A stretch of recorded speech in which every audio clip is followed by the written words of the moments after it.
शहरामध्ये सुरू असलेल्या विशेष सखोल पुनर्निरीक्षण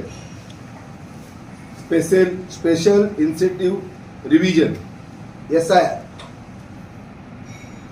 या प्रक्रियेसंदर्भात नियम, कार्यपद्धती आणि वास्तव्याचा पुरावा प्रूफ ऑफ ऑर्डिनरी रेसिडेंस याविषयी लेखी स्पष्टीकरण, मार्गदर्शन, सूचना, अभिलेख आणि आकडेवारी ही उपलब्ध करून देण्यासंदर्भात एक निवेदन आज माननीय जिल्हाधिकारी यांना त्या ठिकाणी मी दिलेलं आहे. त्याचबरोबर प्रांतसाहेबांना पण त्याबाबतचं निवेदन दिलेलं आहे आणि तसंच तहसीलदार साहेबांना पण निवेदन दिलेलं आहे. आणि त्याचबरोबर महाराष्ट्र राज्य निवडणूक आयोग किंवा भारत निवडणूक आयोग याला सुद्धा हा पत्रव्यवहार त्या ठिकाणी करण्यात आलेला आहे. त्याचबरोबर माझ्या शहरामध्ये जे 12 BLO आहेत त्यांना सुद्धा हा पत्रव्यवहार त्या निमित्तानं केलेला आहे. खरं तर गेली सातत्यानं याचा पाठपुरावा, कारण जी नोंदणी झालेली आहे चुकीच्या पद्धतीनं, अयोग्य पद्धतीनं, ही नोंदणी माझ्या या कणकवली शहराच्या मतदार यादीमध्ये होऊ नये आणि योग्य माणसाची नोंदणी ही त्या ठिकाणी व्हावी. आणि म्हणून जवळजवळ हा 4था पत्रव्यवहार. यापूर्वी 3 पत्रव्यवहार या सगळ्या यंत्रणेशी केलेले आहेत. अनेक मुद्द्यांचा त्या ठिकाणी मुद्दे किंवा प्रश्न त्या निमित्तानं उपस्थित केलेले आहेत. आणि आज जवळजवळ या पत्रामाध्यमातून 8 नवीन मुद्दे या सगळ्या विशेष सखोल पुनर्निरीक्षण या बाबतीमध्ये त्या ठिकाणी दिलेलं आहे. खरं तर या सगळ्या बाबतीमध्ये जे अनेक मुद्दे मी गेल्या अनेक दिवसामध्ये उपस्थित केलेले आहेत त्याचं अद्यापही त्या ठिकाणी ठोस अशा प्रकारचं उत्तर किंवा त्याबाबतची कार्यवाही ही त्या ठिकाणी दिसून आलेली नाही. आणि म्हणून मी प्रशासनाला याबाबत जर तुम्ही या सगळ्या गोष्टींची जे योग्य माहिती जर त्या ठिकाणी दिलीत नाही किंवा तशा प्रकारची चर्चा किंवा तशा प्रकारची बैठक या माझ्या तक्रारीच्या माध्यमातून केली नसल्या 15 ऑगस्टला ध्वजावंदन झाल्यानंतर त्या ठिकाणी मी उपोषणाला त्या ठिकाणी प्रांत ऑफिसच्या समोर, कार्यालयाच्या समोर त्या ठिकाणी बसणार आहे. आणि म्हणून हे निवेदन त्या ठिकाणी देण्यासाठी मी जिल्हाधिकारी मॅडमांच्याकडे गेलो होतो. सकाळी मी प्रांत साहेबांना भेटलो, सकाळी त्याचप्रमाणे तहसीलदार साहेबांना भेटलो. खरं तर या सगळ्या मागचा जो मूळ उद्देश आहे की सरकारी सगळी यंत्रणा, जनतेचा पैसा हा सगळा खर्च करून त्या ठिकाणी, त्याचबरोबर अनेक प्रशासनाचे कर्मचारी, महसूलचे असतील, जिल्हा परिषदचे असतील, नगरपालिका प्रशासनाचे असतील, पंचायत समिती, तहसीलदार कार्यालय, सगळं प्रशासन त्या ठिकाणी या सगळ्या कामासाठी त्या ठिकाणी लावलेलं आहे. असं असताना हा कारभार किंवा हे काम हे पारदर्शक त्या ठिकाणी झालं पाहिजे, योग्य झालं पाहिजे. आणि म्हणून ही त्या ठिकाणी माझी लढाई आहे.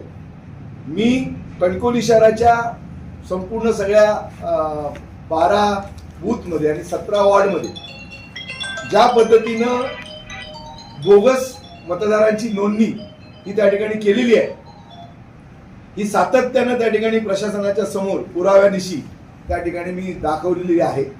अनेक असेसमेंट असे आहेत की ज्याच्यामध्ये नाव एकाचं आहे आणि त्या ठिकाणी रहिवास वेगळ्या व्यक्तींचा त्या ठिकाणी आहे. एका घरामध्ये जवळजवळ 30, 35, 40 अशा पद्धतीनं त्या ठिकाणी मतदारांची नोंदणी त्या ठिकाणी झालेली आहे. आणि म्हणून ही बोगस नोंदणी, जो माझ्या शहराचा मतदार नाही त्याला त्या ठिकाणी मतदान करण्याचा अधिकार नाही किंवा तो मतदार यादीमध्ये त्या ठिकाणी येता कामा नये.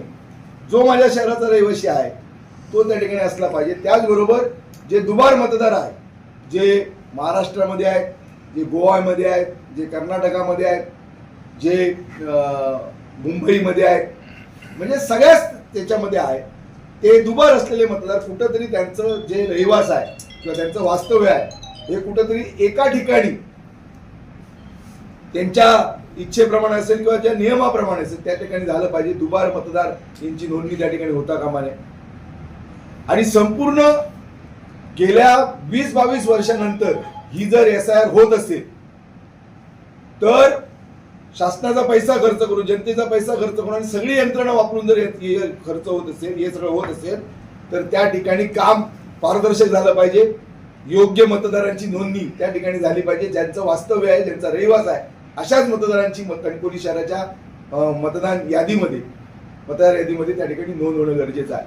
आणि म्हणून याबाबत सातत्यानं अनेक बैठका, अनेक ज्यावेळी प्रशासकीय बैठका घेतल्या गेल्या त्यावेळी सुद्धा अशा प्रकारचा आवाज त्या ठिकाणी उठवलेला आहे.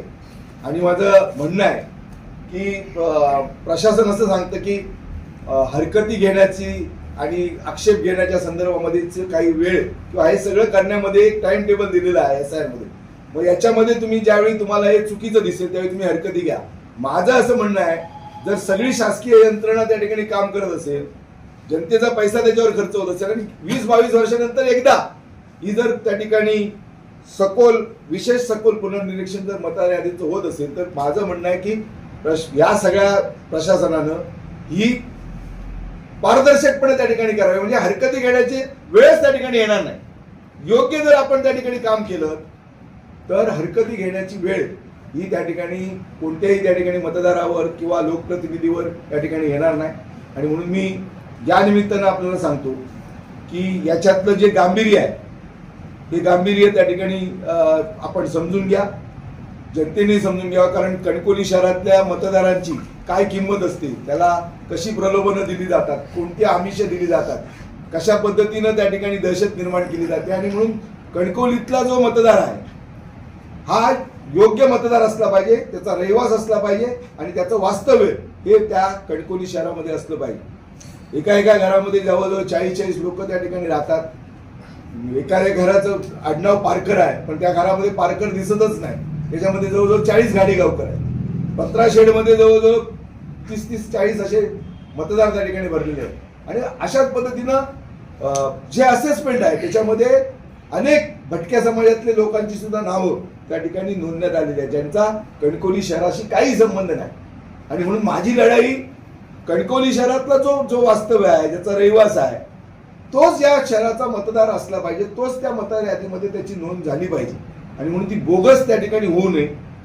आणि म्हणून जर आपण याचं पुनर्निरीक्षण करत असाल, सखोल आणि विशेष करत असाल, तर तशा पद्धतीनं प्रशासनानं काम करावं ही आग्रही मागणी त्या निमित्तानं आहे. आणि जर हे होत नसेल, याबाबत जर प्रशासन याची दखल घेत नसेल, तर 15 ऑगस्टला ध्वजावंदनाच्या नंतर प्रांत ऑफिसच्या समोर त्या ठिकाणी मी उपोषणाला त्या ठिकाणी बसणार.